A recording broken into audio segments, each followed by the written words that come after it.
This is Nilay with The Verge, and this is the iPhone 5C. The 5C is an interesting phone. It's basically an iPhone 5 in a new candy-colored plastic shell. Apple's going to advertise the hell out of this phone, so get ready. See, with every new iPhone since the 3GS, Apple's kept the old model around at $99 and the 2-year-old model around for free. So last year, when the iPhone 5 came out, the old 4S dropped to $99 and the even older iPhone 4 was free. This year, Apple's trying something different. Instead of keeping the iPhone 5 around, Apple's replacing it with the iPhone 5C, which is almost exactly the same inside, but comes in a cheaper plastic shell. That plastic shell means the 5C comes in a bunch of fantastic-looking glossy colors, a fun trend started by Nokia in recent years.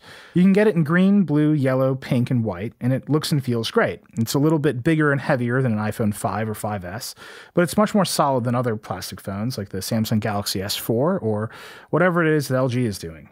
You can also get Apple's official rubber case in a bunch of colors, so you can mix and match. It's a little weird that the case clips the word iPhone to non on the back, but it's not really a big deal.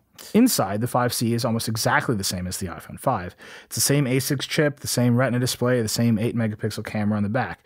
If you've ever used an iPhone 5, nothing about the 5C will surprise you, except for the colors, which are really colorful. There are some small internal differences.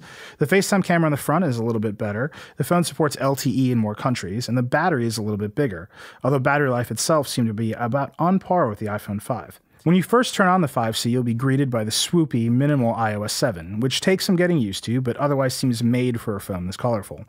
Out of the box, the backgrounds are coordinated to the color of the phone, and everything runs extremely smoothly, especially the camera, which is much faster in iOS 7 than before.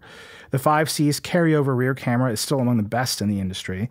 Really only the 5S and the Lumia 1020 have any claim to being better, and that new front shooter does a far better job in low light, for all those late-night FaceTime sessions and ill-advised selfies in the bar. And that's pretty much it. The 5C is a very attractive new case for what is ultimately a very familiar phone. That's not a bad thing, but if you're looking for the state-of-the-art, you'll want to look at the iPhone 5S or a competitor like the HTC One or Galaxy S4. But if you're feeling like a pop of color on an otherwise gray day and you don't want to spend anything more than $99 on a 2-year contract, the iPhone 5C is clearly your best choice.